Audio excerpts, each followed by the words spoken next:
This is a coffee morning session. I'm D, and you're watching 1833.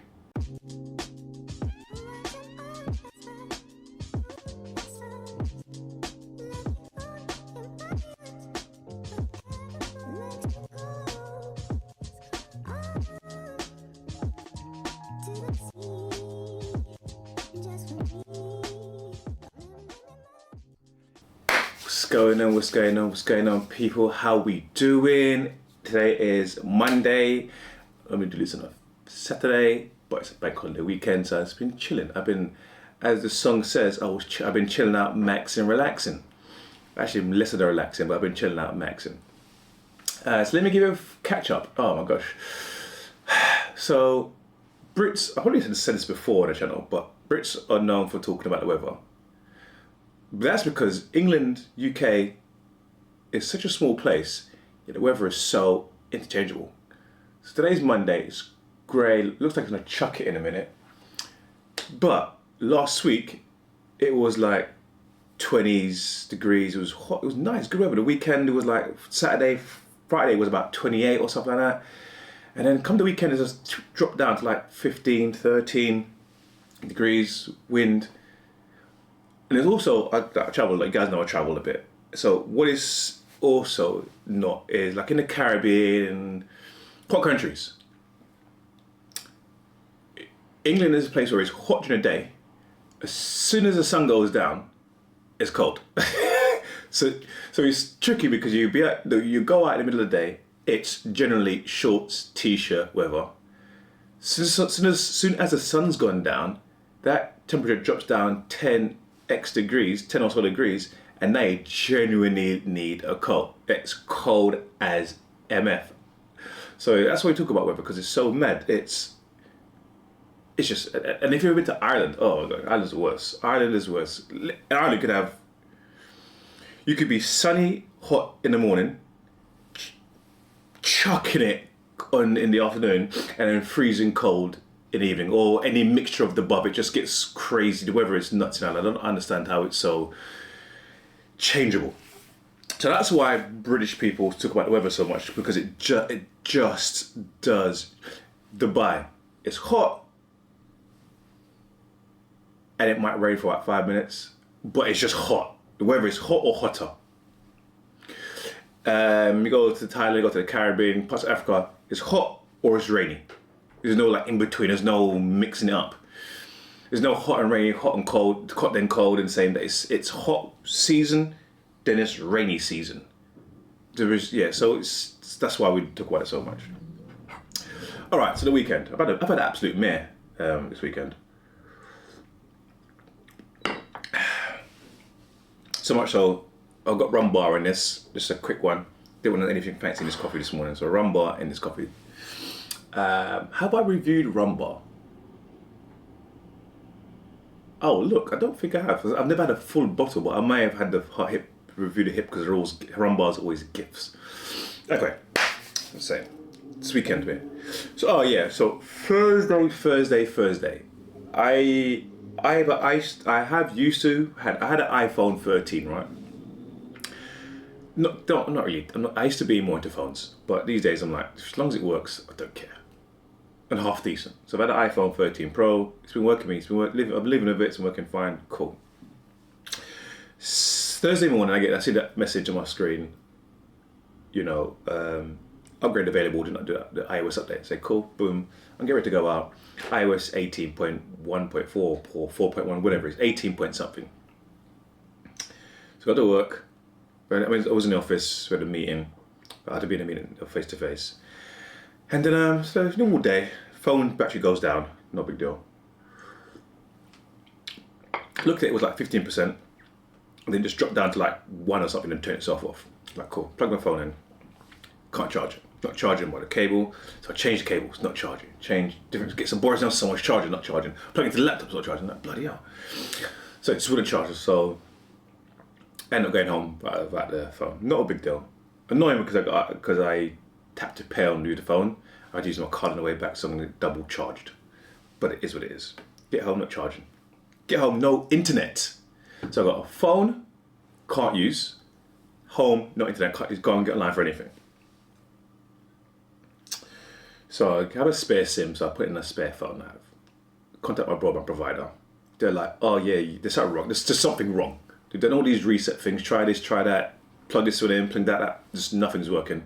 They're like, look, we need to get an engineer to your house. That takes 4 working days, and it's a bank holiday weekend, which means this engineer's not getting to my house like Thursday. Really, I don't know if they're counting Friday as the first day or Tuesday as the first day, but Wednesday at best, Thursday, Friday this week at work. So I'm supposed to have this Bluetooth. Oh, this is going to be a long one. I'm supposed to have this Bluetooth dongle to kick in when the internet goes down, so you always have connection. That's not working either. So I'm like, okay, cool. So I've got a phone that's not working. I have an eSIM in that phone that I can't get access to because the phone's not working. I have a Bluetooth dongle that's not working. Yeah. So I go into Apple, sort that problem out first. So I'm gonna get that phone repaired. Go to Apple. Apple's waiting around. Blah blah blah. Going back and forth. Blah blah this. Blah blah that. Explain to them what happened. The engineer, because the phone's not turning. So the phone will charge for a little bit, turn off for about 30 seconds, and turn off. It will charge about 4 or 5%. Plug it in, turn it on, whatever. It's just a cycle. It won't stay on for more than say 30 seconds. And the engineer gets to quickly do something, sees these logs, okay, shut yourself off.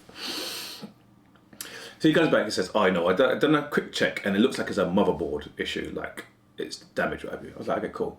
I was like, well, it wasn't damaged before. And I explained to him, I upgraded my phone yesterday, right? You can see at the moment that the phone doesn't turn on, doesn't charge. So if I upgraded my phone yesterday, it means my phone had to have been fully charged, because you can't upgrade a phone below a certain percentage. It just won't do it. So that is proof that the phone was working before the update. So whatever's happened with the phone now is directly because of the update. He's like, no, because the logs are so long, it has to have been there before. The software, the first argument was the software, because another guy comes out to help try to, because I'm like, I ain't paying for this repair. So a second guy comes out like, oh, well, the software will check the phone, and if the phone is not wrong with the phone, it won't upgrade itself. I said, well, that's fine, but it did upgrade itself, so clearly the phone was fine. It was like, oh no, but sometimes the issues with the phone, and the upgrade just exacerbates it, and it highlights it. And I said to him, listen, that's all fair, well, right? Even if you're right, like, even if the phone was broken before, you're just basically saying to me, the upgrade made it worse than it was, because before the upgrade it was charging, and after it was not. So whatever the issues there before, this upgrade that Apple provided has effed my phone. It was like, oh no. Look, so anyway, basically going back and forth for about an hour. He even said, the chick said to me, oh, well, it's a hardware problem, so software can't fix that. I said, well, let me tell you a story how I said, I'm not stupid. I understand software cannot directly impact hardware, but let me show you how software can impact hardware. So let's say the upgrade there's some line of code in the upgrade that's disabled the power management bit of kit, bit of line of code in the handset. So I plug it in, it overheats, it causes damage to the internal components. Now there is a hardware issue because of the software. So you can see how software can indirectly produce a hardware issue.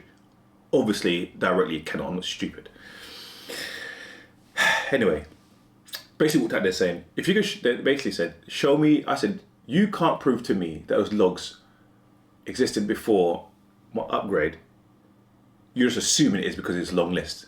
And they were like, well, you can't prove it isn't. So I was like, okay, cool, say no more, I'm gonna prove that it isn't. So I actually proved it. So I've got another phone and I've recorded, I don't have a few attempts, but I've recorded. I think there was one from like 2020 something, but all of them, it's like this is pages and pages of logs, all from the 1st and the 2nd of May. So I'm gonna go back to them and say, yo, my doggy, well, go on. So I still did them anyway. So that was that. So they fixed my phone. They basically said, piss off. So I go into the next shop to get my broadband sorted. So doing sort out, get down, they taking my name, my details, my address. There's a special PIN code in my account. So they ask for certain characters in my PIN. They said, give me the third and second character, whatever they ask for. Tell them that. Then they're like, oh, we need a bank card. I'm like, what do you need a freaking bank card for? I just passed all the security. Why do you need the bank card? Oh, we need the bank card because it's just process, blah, blah, blah, this, blah, blah, that. I was like, crying out loud. So I didn't come out. I literally just walked out of the house, joggers, hoodie, out the door, which was a mistake because it was quite outside. So I come back home, grab my card holder, which didn't have my driver's license, it normally does, but I didn't have it, just had a couple of cards. Go back to the store, give them my Amex. Oh, we don't take Amex. Give them a different bank card. It doesn't have numbers in it. Oh, we need the card as numbers. So I give them a credit card. Cool. He takes on a security code and he's like, oh, can you put your PIN in the machine? I goes, I don't know the PIN. Because I don't know the PIN. This is a card I don't really use, right? So I don't know the PIN. When I use it, I just tap. I said, I can't get the PIN because my phone the phone that has the banking apps all installed doesn't work. I can't transfer I can't set it up on this phone because it always links back to that telephone number which is in that phone. I can't do anything about it. I can't go online any other way because I don't have the internet at home at the moment because you weren't giving me the internet because my internet's down. So there's got to be another way. He's insisting that all he can do it. So we go back and forth and say, this is stupid because what you're telling me is, if I just been mugged and I was like, I need to get a phone, get my phone back, you're telling me you couldn't help me, you refused to point blank to help me. I said, also what you're saying is, so I said to him, what about if I had my driver's license? He's like, no, we don't take that. I was like, so you're telling me you are more secure than a bank? Because a bank will take my driver's license or a passport and you're telling me you cannot and you will not. Explain that one to me. And he was like fumbling around. Anyway, it turns out, because I'm a bloody genius, I had installed that particular banking app on my spare phone, so I was able to get the PIN. Okay, so that problem was solved. The last problem is to get the eSIM sorted out. So go to the final shop to get the eSIM sorted out. They only take driver's license as proof of ID. So go all the way back home, get my driver's license. It was like Friday morning. I was supposed to be at work on Friday. Absolute write-off. I was supposed to be out of the office and it's write-off. I didn't get back online until about 1-2 o'clock, and I was like, and also I don't have WhatsApp because WhatsApp linked to my number on the phone that's broken. And set up with the same number, you need to get like a security code PIN sort of thing that takes to the old numbers. Like this is so. In the 30 seconds, I was able to get the phone switched on. I was able to get the WhatsApp to send the PIN so I can retrieve it and then put it on the. Oh, it was mate. I'm telling you, I had a mare Friday. Okay, cool. That was Friday. This weekend I wanted to do some DIY. So I got a shower screen. It's been broken, so I ordered a new one. You can't see the box, it's a massive one. So I'm gonna replace it. So I start to I fold it down, so fold it once. I fold it down and say, right, let me go get the drill so I can unscrew it. So collapse it down and leave it as it's supposed, but because it's broken, the weight of it was pulling away from it. It started to pull away. Well, I'm all right. So I can imagine what happened next. It's pulled away from the bracket on the wall. As it's pulled away, the weight of it just toppled it over. It's toppled over. The base of it, so it's just like this, hanging like this, right? And it's pulled away like this. No, it's like this. And it's pulled away from the wall that way. And then the gravity and the weight of it just toppled it down this way. So as it's come down, it's flicked up and then landed like that. As it's done this flicking motion, it's hit the tap. Now the tap, I got these nice taps that sort of sit like this when they're off. You turn them out, turn them on. When this is flicked, it's hit the tap and now it's turn it off, it sits inwards. So instead of it being off like this, it's off like this. So to turn it on, you put it in the middle. So one that turns the middle to go on, one that turns all the way to the left to turn on. What's worse, I can't change the bloody shower thing, the shower screen, because one of the screws holding the base part of it together on against the wall, it's the thread's gone. So I can't drill it out. So now I've got no shower screen, so I can't have a shower because the water goes everywhere. I can't replace it.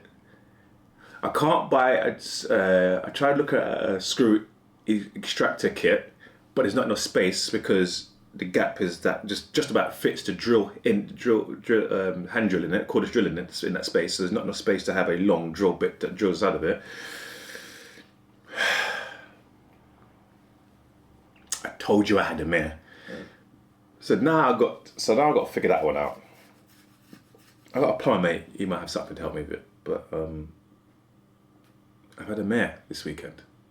I've had a mare this weekend. So that's where I'm at. That is where I'm at.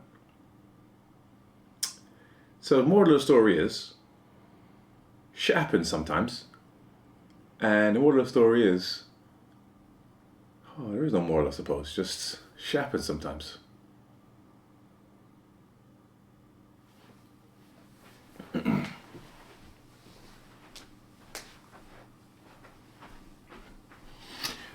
Just one more thought. What's annoying? So I got this spare phone, I got a few apps in it. As I'm just going through life, I had this spare phone for the weekend. As I'm just going through life, I'm realizing, oh damn, I ain't got this app. I need to download this app. That's annoying because I'm adding apps slowly as I need them. I'm just so glad I was able to get my old number back again because a lot of them are linked to your mobile number. For example, I wanted to download Uber the other day, and my account is linked to my old mobile number. So just glad I was able to get that part sorted. And this just reminded me again how intertwined we are with our mobiles and how much they are just an absolute necessity in life. Once you've got yourself in that sphere, that zone, arena, you really are